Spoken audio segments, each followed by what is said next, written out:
ഓസ്ട്രേലിയയിൽ ഉള്ള ഇന്ത്യക്കാർക്ക് നാണക്കേടായി മാറുകയാണ് ഓവർസീസ് ഫ്രണ്ട്സ് ഓഫ് BJPയുടെ സ്ഥാപക നേതാവായ ബലേഷ് ധൻകർ. ബലാത്സംഗ കേസിൽ ഇദ്ദേഹത്തിന് സിഡ്നി കോടതി വിധിച്ചത് കടുത്ത ശിക്ഷയാണ്. മുൻ IT കൺസൾട്ടന്റ് കൂടിയായ ബലേഷ് ധൻകറിനെ 40 വർഷം കഠിന തടവിനാണ് സിഡ്നിയിലെ ടൗണിംഗ് സെന്റർ ജില്ലാ കോടതി ശിക്ഷ വിധിച്ചത്. ഇതിൽ 30 വർഷത്തേക്ക് ഇയാൾക്ക് പരോൾ പോലും നൽകില്ലെന്നും ആ ഉത്തരവിൽ പറയുന്നുണ്ട്. 5 കൊറിയൻ സ്ത്രീകളെ ഭീഷണിപ്പെടുത്തി ബലാത്സംഗം ചെയ്തുവെന്നാണ് ഇയാൾക്കെതിരായ പ്രധാന കുറ്റം. 13 ബലാത്സംഗ കുറ്റം, 6 ലഹരി കേസ്, സ്വകാര്യ ദൃശ്യങ്ങൾ പകർത്തിയതിന് 17 കേസ്, അസഭ്യം പറഞ്ഞതിന് വേറെ 3 കേസ്.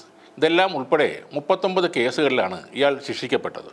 കൊറിയൻ ഭാഷയിൽ നിന്ന് ഇംഗ്ലീഷിലേക്ക് വിവർത്തനം ചെയ്യുന്ന ജോലിക്കായി യുവതികളെ ആവശ്യമുണ്ട് എന്ന വ്യാജ പരസ്യം നൽകിയാണ് ധൻകർ കൊറിയക്കാരായ ഇരകളെ വലയിലാക്കിയത്.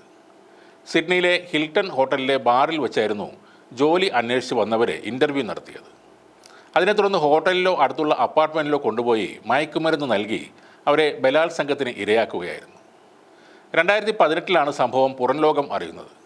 പീഡനത്തിന് ഇരയായ ഒരു കൊറിയൻ യുവതി പരാതി നൽകിയതോടെയായിരുന്നു പോലീസ് അന്വേഷണം ആരംഭിച്ചത്. തുടർന്ന് പോലീസ് നടത്തിയ അന്വേഷണത്തിൽ കുറ്റകൃത്യങ്ങൾ സംബന്ധിച്ച നിരവധി തെളിവുകൾ കണ്ടെടുത്തു. സ്വകാര്യ ദൃശ്യങ്ങൾ പകർത്തിയ വീഡിയോ തെളിവുകളും മയക്കുമരുന്നുകളും വീട്ടിൽ നിന്നും കണ്ടെത്തി. 2014 സിഡ്നിയിൽ പ്രധാനമന്ത്രി നരേന്ദ്രമോദിയുടെ സ്വീകരണം സംഘടിപ്പിക്കുന്നതിൽ മുൻനിരയിൽ നിന്നവരാണ് ധൻകറും അദ്ദേഹം നേതൃത്വം നൽകുന്ന ഓവർസീസ് ഫ്രണ്ട്സ് ഓഫ് BJPയും. 2006 വിദ്യാർത്ഥിയായി ഓസ്ട്രേലിയയിലെത്തിയ ആളാണ് ധൻകർ. ഹിന്ദു കൗൺസിൽ ഓഫ് ഓസ്ട്രേലിയയുടെ വക്താവായും ഇയാൾ പ്രവർത്തിച്ചിരുന്നു. ABC, British American tobacco, Toyota തുടങ്ങിയ കമ്പനികളിൽ ജോലി ചെയ്തിട്ടുണ്ട്.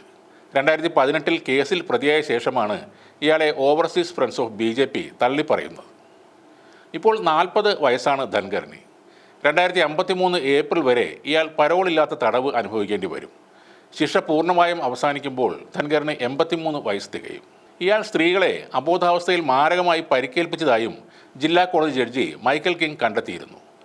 നഗ്നദൃശ്യങ്ങൾ പകർത്തി ഇരകളെ ഇയാൾ നിരന്തരം ഭീഷണിപ്പെടുത്തിയിരുന്നു.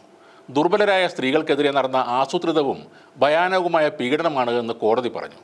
ന്യൂ സൗത്ത് വെയിൽസ് സംസ്ഥാനത്ത് ഇതുപോലൊരു കേസ് ആദ്യമാണെന്നും കോടതി പറഞ്ഞിരുന്നു. താൻ ബന്ധപ്പെട്ട യുവതികളുടെ പേരുവിവരങ്ങളും അവരുടെ പ്രത്യേകതകളുമെല്ലാം ബലേഷ് പ്രത്യേകം എഴുതി സൂക്ഷിച്ചിരുന്നു. ഓരോ യുവതികളെക്കുറിച്ചുള്ള തൻ്റെ വിവരണങ്ങളും അവരുമായുണ്ടായ ബന്ധത്തിൻ്റെ വിശദാംശങ്ങളും എല്ലാം അതിലുണ്ടായിരുന്നു.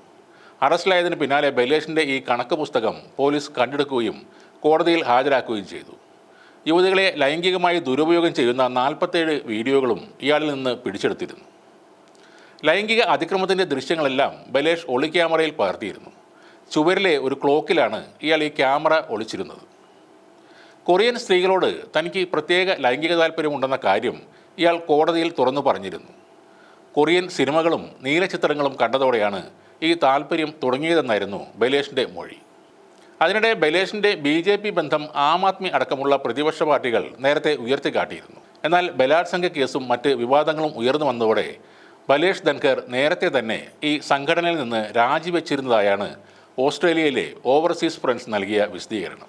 2018 ജൂലൈയിൽ ബലേഷ് ധൻകർ സംഘടനയിൽ നിന്ന് രാജിവെച്ചു എന്നാണ് അവർ പറയുന്നത്.